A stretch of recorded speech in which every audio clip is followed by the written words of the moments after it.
por estas transiciones. Si me permiten ir de fondo a la pregunta, es esa gran crisis de confianza que estamos enfrentando a nivel del contexto internacional. Déjenme ir directamente, vamos 2 láminas adelante.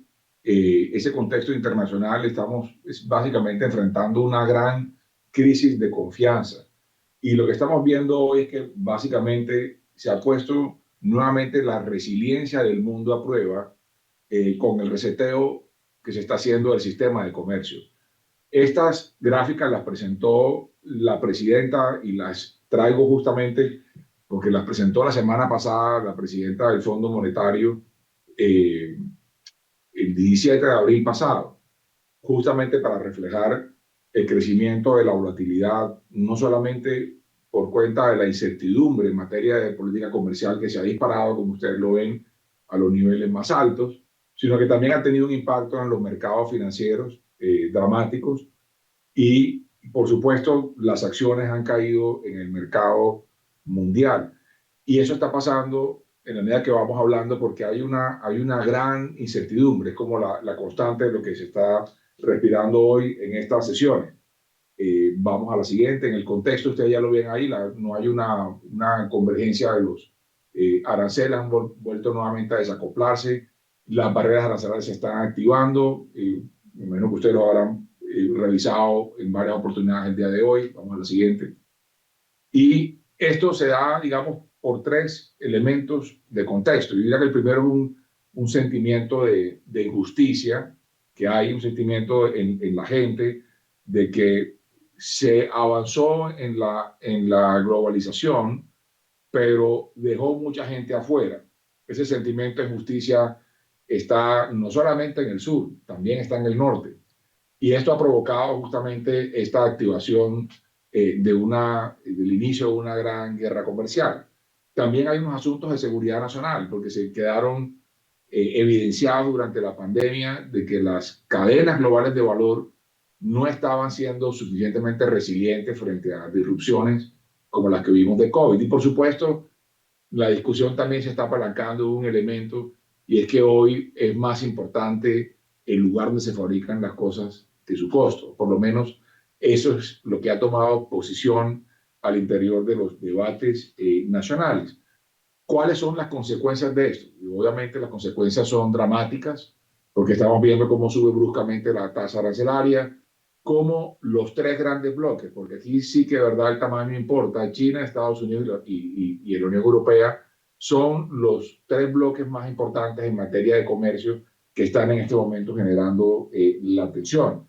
Y cuando estos gigantes se enfrentan, los países más pequeños y particularmente los países de nuestra región en América Latina van a tener, por supuesto, un mayor impacto de esas consecuencias. Aquí sí definitivamente podemos ver una situación desventajosa para América Latina.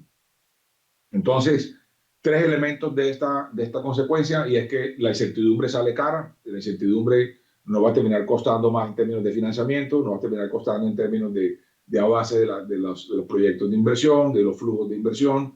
Es un golpe directo al crecimiento económico. Ese proteccionismo mina también la productividad a largo plazo. Todos sabemos la relación que hay entre apertura, comercio, productividad, y cualquier bloque al comercio y a los flujos de comercio y de inversión va a afectar la productividad en el largo plazo.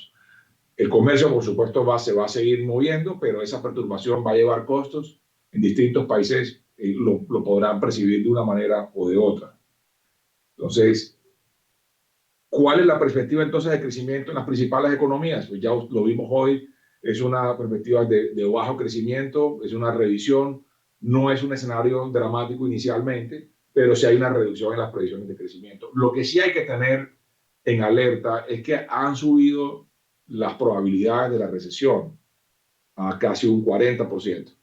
Y eso yo creo que es una alerta que debemos tener al frente hoy. Es un primer mensaje que yo quisiera dejar hoy con ustedes, es que hay que prepararse y ser más resilientes pensando en el resto del año. Si es que esta situación continúa por el sendero que viene de incertidumbre, puede terminar pasándole una factura mayor al crecimiento y puede llevarnos, hipotéticamente, nos podría llevar a una recesión. Esperemos que no sea así, pero hay que estar preparados para esa realidad. Entonces, ¿cuáles son digamos, frente a este desafío, cómo lo sorteamos, cómo aprovechamos nuestras oportunidades en América Latina y el Caribe. Y por supuesto, hay que entrar pensando cuál es el contexto de nuestra región, cuáles son las luces y las sombras actuales que tiene el crecimiento sostenible de América Latina y el Caribe. Entonces, veamos, por ejemplo, que hay una percepción consolidada a nivel mundial de que América Latina es una, y yo diría que una percepción además injusta, de que América Latina vive en crisis, cuando en realidad hemos sido nosotros los que nos hemos visto afectados por crisis externas, por choques externos. Muchas de las crisis no se han originado en América Latina, hemos recibido sus coletazos. Pasó en el 2008 con la gran crisis financiera, pasó en el 2015 con la caída de los precios de los commodities, pasó con COVID, por mencionar solamente las últimas tres, 2008, 2015 y 2019. Entonces, tenemos que comenzar a ver la situación de América Latina también como una región que ha logrado corregir problemas cuando se lo ha propuesto. Y si lo miramos en una perspectiva de 30 años, la región ha hecho esfuerzos importantes, por ejemplo, en mejorar regímenes cambiarios, ha hecho un esfuerzo importante en las metas de inflación más explícitas. Vamos a la siguiente. Y lo que van a ver es que estos 30 años hemos tenido reformas acumuladas importantes que han permitido hoy, por ejemplo, que casi 14 países tengan bancos centrales independientes, 11 países tengan metas de inflación explícitas. Muchos de los países grandes de la región han adoptado o están en camino de consolidar estándares de seguridad y de supervisión financiera muy importantes. Se ha profesionalizado mucho la gestión de deuda pública, el acceso a los mercados. Casi 13 países de la región usan un tipo de regla fiscal. Cuando uno lo mira en proporción, América Latina y el Caribe está más o menos igual que el resto del mundo. Un porcentaje cercano al 30-35% de la región está en este sendero, que es la reforma que se incubaron durante 30 años.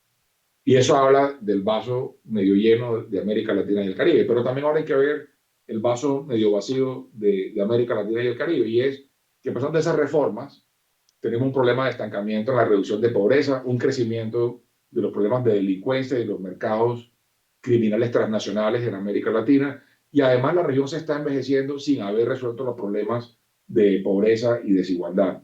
Entonces, este presente bajo crecimiento que tenemos no nos deja avanzar rápidamente y si lo vemos además por periodos de tiempo desde el 50 hasta la fecha, o sea, de los últimos 75, 80 años, vamos a ver cómo la región ha ido bajando en periodos de tiempo su potencial de crecimiento económico. Y lo que estamos viendo en las proyecciones es que la región no va a tener unas buenas tasas de crecimiento aún antes de los choques que estamos viendo por la guerra comercial. Entonces, sí tenemos un problema en América Latina y es que estamos creciendo menos como región, lo cual no nos está permitiendo cerrar las brechas con los países más desarrollados. Esos desequilibrios que tiene la región, particularmente los fiscales, son muy preocupantes porque la región ha ido incrementando su deuda bruta respecto, obviamente, y esto es efecto también del COVID, y se consolida para nosotros un desafío en el cierre de las brechas fiscales. A pesar de todo, los mercados han reconocido unas mejoras importantes en las calificaciones en el continente, pero tenemos desafíos también en algunos de los países de la región. Además, es una región que en la que viene cayendo la inversión y, por supuesto, una de las razones por la que tenemos hacia adelante en la caída de la inversión. Vamos a la siguiente. Vamos a ver aquí está, por ejemplo, cómo los flujos de inversión han venido retrocediendo en América Latina y el Caribe. Está cada vez más difícil movilizar inversión hacia América Latina y el Caribe. Es una de las regiones que menos flujos de inversión está teniendo en este momento en el mundo emergente.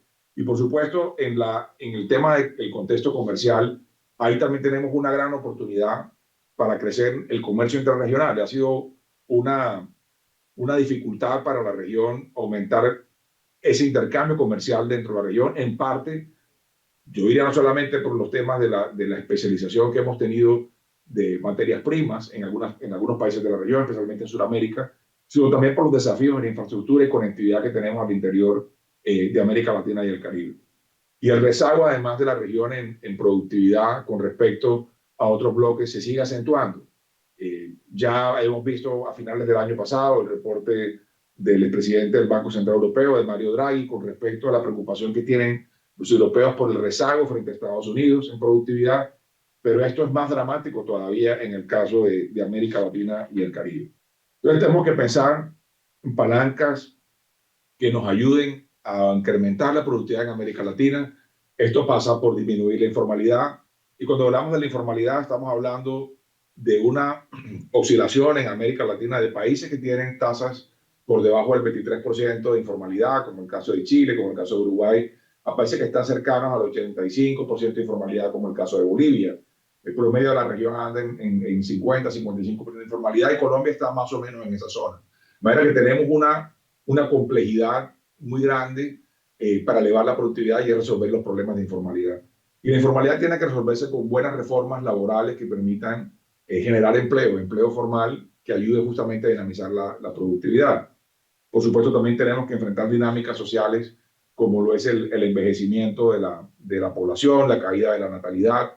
Esta es una de las cosas que más nos debe preocupar y es que estamos teniendo un descenso dramático en la natalidad. Tenemos, ahí lo ven en la lámina ustedes, que tenemos casi 43 niños 43% por cada 1.000 nacidos, el proyectado para América Latina, en 2025 hacia adelante, tasas cercanas al 13,8 al 9%, lo cual comienza a reflejar que vamos a tener un crecimiento demográfico mucho más lento, pero además una fotografía de mucho contraste, porque tenemos, como lo ven en estas láminas, en la evolución, los grupos etarios, entre los años 60 y el año 23, cada vez más población está llegando a los 60 años, 65 años, pero adicionalmente más jóvenes desempleados y menos niños. Y esta es una tasa que debería preocuparnos razonablemente. Yo creo que el enfoque de tener políticas más activas en materia de empleo juvenil es una de las acciones más urgentes en la que tiene que prenderse América Latina hoy. Tenemos que darle esperanza a nuestros jóvenes. El déficit que tenemos demográfico hay que cubrirlo con esperanza de acceso a empleos formales, con esperanza de acceso a vivienda, con esperanza de acompañamiento de la transición digital, porque al final del día, estos jóvenes son los que tienen que hacer la bisagra entre la generación que se está entrando a pensión y los niños que están naciendo hoy en América Latina y el Caribe. Yo mencioné esto en un discurso reciente en la ceremonia de graduación de la Universidad de los Andes. Tenemos que pasar de este mensaje de etiquetas generacionales de millennials, centennials, generación alfa, generación X, generación Y, de boomers, y concentrarnos en un buen acuerdo intrageneracional en América Latina y el Caribe para resolver estas transiciones que tenemos al frente, la transición ecológica, la transición digital, pero de todos los arreglos de por llamarlo en el lenguaje más usual de los politólogos, el contrato social. Se requiere hoy más que nunca esa visita al contrato social con una aproximación intrageneracional y con una aproximación además urbano-rural. Entonces, cuando vemos esto, vamos a la lámina 26, estamos viendo aquí los jóvenes que no estudian ni trabajan, los ninis. Estamos hablando de casi 18 millones a 24 millones según las cifras de CEPAL, según las cifras de otros organismos que operan en la región. Y esto es una tasa muy importante, una masa muy importante que la tenemos hoy casi como una especie de peso muerto en América Latina y el Caribe. Y yo diría esta es una de las cosas que más nos debe preocupar regionalmente. Y no solamente a nosotros, preocupa en Suecia. Si ustedes ven y siguen las noticias de Suecia de los últimos 2 años, la percepción de seguridad en Suecia ha crecido alarmantemente y la gran preocupación hoy en Suecia es cómo alejar a los niños de las pandillas. Esto es una nota de hace unas semanas del Financial Times de cómo el sector privado se está uniendo para evitar que caigan niños de 13 y 14 años en pandillas. Y esto es un tema que no es solamente un problema de América Latina y Caribe, insisto, está pasando inclusive en los países donde los sistemas de seguridad social son o están reconocidos como los más generosos o los más ambiciosos. Para que ahí tenemos un gran desafío. Y también, por supuesto, tenemos todavía a pesar de tener la generación de mujeres más preparadas en la historia de América Latina y del Caribe, la generación que tenemos hoy, todavía persisten unas brechas de participación entre mujeres y hombres, tanto en el mercado laboral como en el ingreso.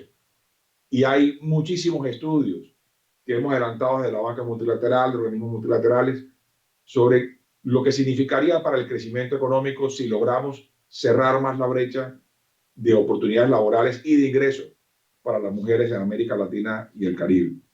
Entonces, debido a este bajo crecimiento y esta baja productividad, nuestras tasas de pobreza no se han reducido como debían reducirse en los últimos años. Nos hemos estancado, sobre todo en los últimos 15 años. Y se le dio el apelativo, ustedes lo saben, a los 80 de la década perdida. Pero esta década última hemos crecido mucho menos que la década de los 80. O sea, esta década es todavía más perdida que la década de los 80. Y esa falta de reducción de pobreza tiene muchas consecuencias, pero una de ellas, para mí la más preocupante, es la pérdida de confianza en el sistema democrático.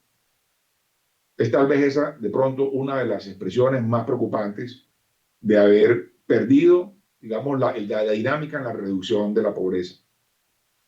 Vamos a la siguiente. Y esto está pasando eso está pasando al tiempo que tenemos un crecimiento desbordado en el continente del crimen transnacional. Tenemos un tercio de los homicidios del mundo con el 9% de la población. 17 de los 20 países con las tasas de homicidios más altas del mundo son de América Latina y el Caribe. 43 de 50 ciudades más inseguras del mundo están en América Latina y el Caribe. 12 de 15 mercados criminales mundiales son liderados por países de América Latina o por la región. Pensemos en minería, realmente en drogas, trata de personas, tráfico de armas, tráfico de flora y fauna, o sea, por citar solamente algunos de estos mercados criminales transnacionales. Y seguimos respondiendo a esta realidad que es transnacional desde acciones casi que individuales y a veces descoordinadas. Hace 3 semanas presentamos en Santiago de Chile un estudio que realizó CAF junto a cerca de 38 policías, no solamente de América Latina y el Caribe, sino de otras partes del mundo, para iniciar una estrategia y un marco que nos lleve a la acción contra el crimen transnacional. Y vamos a requerir una serie de políticas, muchas de ellas que se han venido aplicando con baja intensidad y otras nuevas que tenemos que incorporar, desde la prevención y la protección hasta el apoyo a las víctimas y la rehabilitación, pasando por el fortalecimiento del sistema financiero, el penitenciario, perdón, y el sistema de justicia, por una mayor cooperación entre las policías. Pero América Latina está perdiendo hoy la batalla contra el crimen organizado y no hemos logrado hacer una actualización de las políticas ni de los instrumentos con los cuales hay que combatir el crimen transnacional. Tenemos entonces un gran desafío en esa materia.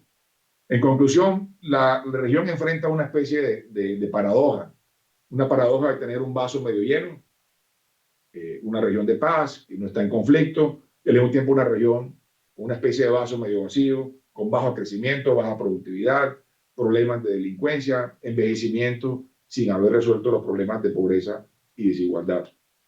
Entonces, hoy lo que tenemos es que aprovechar las transiciones que tenemos enfrente.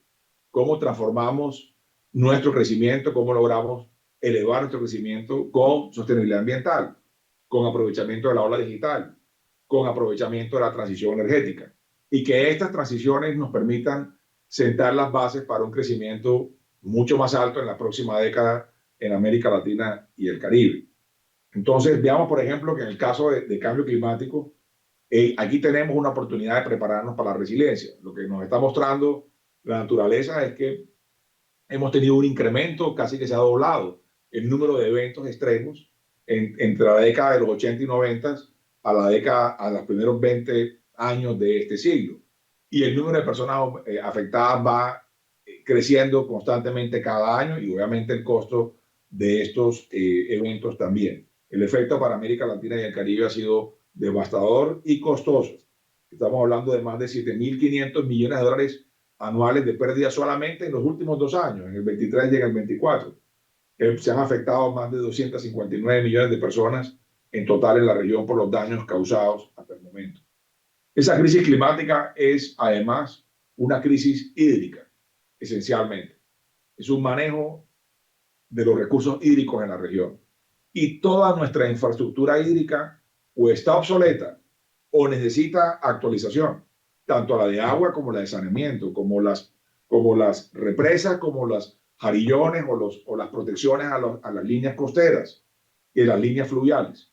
Y lo hemos visto en los últimos 2 años, lo que significa no estar preparado para una resiliencia, no estar preparado para enfrentar esta situación, lo que es no tener resiliencia. Por eso la región hoy se encuentra bajo un 35% cercano, un 35% bajo estrés hídrico. Y ahí tenemos un gran desafío como región, como continente, y es uno de los temas en los cuales desde el banco nos estamos preparando para ofrecerle mejor asistencia y mejor financiamiento a los países para enfrentar esta crisis climática que, como digo, es esencialmente una crisis hídrica. Por supuesto, también tenemos enfrente la oportunidad de la transición energética. Y esto va a requerir un gran esfuerzo, por supuesto, y vamos a verlo, el compromiso político, los marcos regulatorios, la capacidad de financiamiento de largo plazo. Todos los bancos estamos tratando de llevar lo más lejos posible las hojas de balance de estas instituciones para ofrecer financiamientos de largo plazo, con tasas compensadas, buscando la manera de hacer rentables estos proyectos. Afortunadamente la tecnología está ayudando a tener cada vez mayor acceso a estos mecanismos. La innovación está ayudando en esto. La región tiene que utilizar, por supuesto, sus recursos naturales, tanto de sol como de viento, pero también tenemos mejoras por hacer tanto del lado de la oferta como por el lado de la demanda. Por el lado de la oferta, por supuesto, hay que trabajar en una mayor tasa de electrificación de los sectores. América Latina, cuando uno la mira en comparación con en los países de la OECD, tenemos una electrificación que es la mitad de la OECD en América Latina en promedio. Podemos mejorar la eficiencia del sistema energético en América Latina. Podemos reducir la emisión en sectores como transporte, como agricultura, con una mayor electrificación. Y por supuesto, por el lado también de la oferta que tenemos en energía eólica y solar, tenemos también hay un gran potencial para seguirlo trabajando. Por el lado de la oferta también hay luces y sombras también que tenemos que revisar. Tenemos que revisar la eficiencia de nuestros sistemas energéticos, tenemos que trabajar en un camino más concreto, más tangible de descarbonización. Es clave para América Latina, por ejemplo, trabajar más en biocombustibles. Tenemos que usar el gas como energía de transición. Eso ya está pasando en muchos de los países de la región, están volcados a usar el gas como energía de transición. América Latina y el Caribe tiene cerca de 15 trillones de dólares en gas desde México hasta Argentina. Esos son casi 10 años de ingresos fiscales de la región. La región puede usar el gas como energía de transición. Todos los países de América Latina que han suscrito los acuerdos de París particularmente, muchos están en el proceso de descarbonización de aquí al 2050, necesitan el gas como energía de transición para poder alcanzar justamente una transición energética que sea justa, una transición que no sea un salto al vacío, una transición que nos ayude no solamente a reducir emisiones, sino sobre todo a resolver los problemas de pobreza y ayudar a cerrar las brechas fiscales que tienen hoy los países de la región, que están cada vez más frágiles frente a cualquier crisis que pueda surgir o frente a cualquier choque externo que pueda tener la región. Por eso el gas como energía de transición es fundamental hoy en la región y lo estamos viendo en muchos de los países de la región, las apuestas justamente por esa transición energética.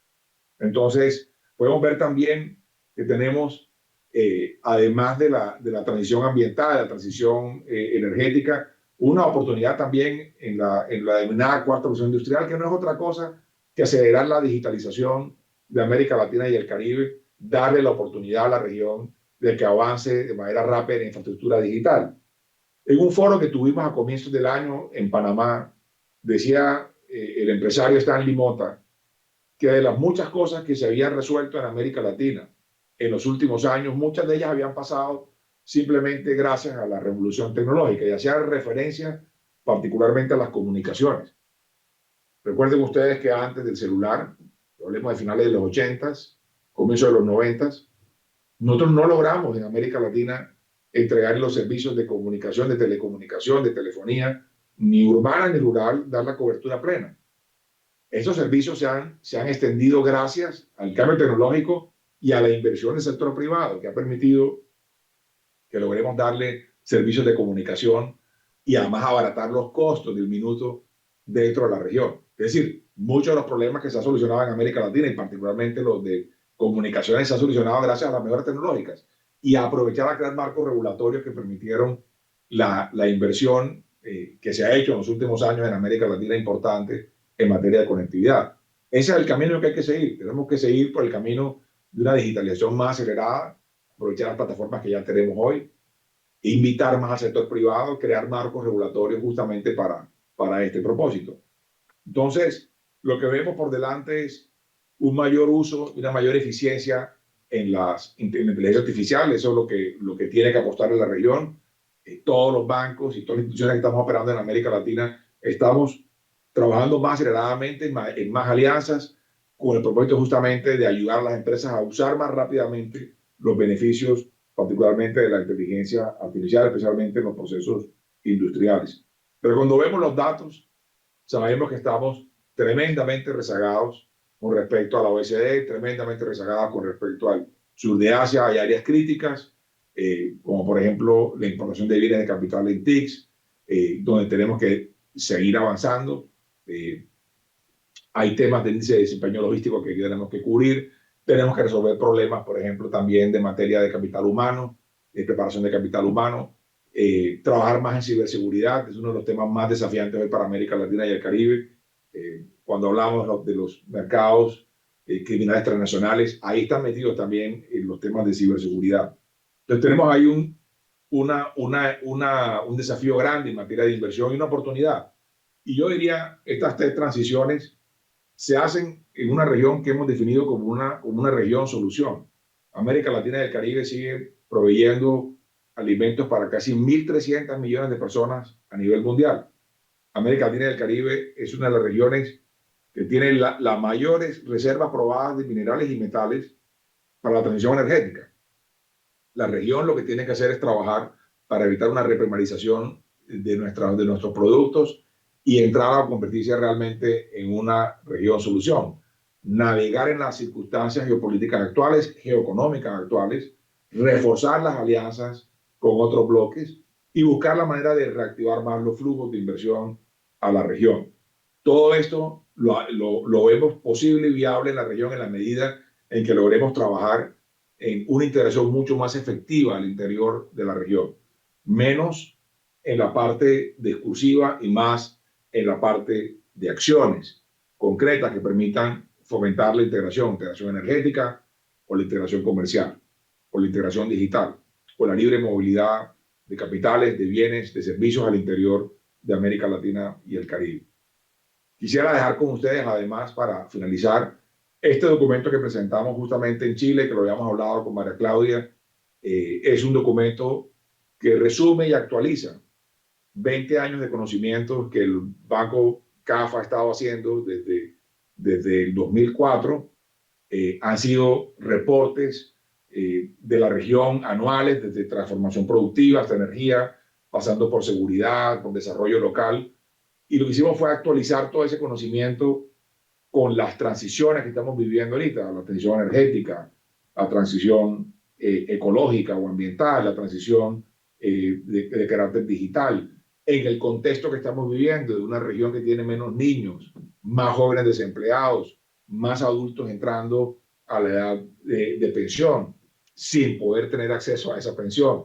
Y en ese contexto regional hemos presentado esta reflexión de qué hacer para tener un futuro que sea más próspero, más inclusivo y más sostenible, pero sobre todo para mantener la esperanza en la región, devolverle la esperanza a nuestra gente y devolverle sobre todo tal vez el capital más importante, que es el de la confianza en las instituciones. Muchísimas gracias. Muchas gracias, Sergio, por esta intervención. La verdad, aquí me están pidiendo si es posible tener la presentación y lo lanzo así al agua por si se puede tener, con mucha información pertinente, pero también relevante para poder proyectar. Como habíamos hablado, este es un documento que proyecta unas necesidades de Latinoamérica, pero que son totalmente reflejadas en Colombia, y que parte del ejercicio que la Cámara ha venido construyendo es tratar de construir futuro con las empresas, más de 850 empresas generando empleo formal a 10.500 jóvenes vulnerables, apostándole a ese problema. Es un grano de arena para la gran problemática que tenemos, pero sí es muy importante pues reforzar estos mensajes que tú nos estás dando. Muchas gracias por el tiempo. Sé que entraste a esta conversación dentro de todas las reuniones que están teniendo del banco tan importantes en el contexto del FMI, del Banco Mundial, o sea que muchas gracias por este tiempo que para nosotros es muy importante. No, a ti, Mari, muchas gracias a todos por la invitación.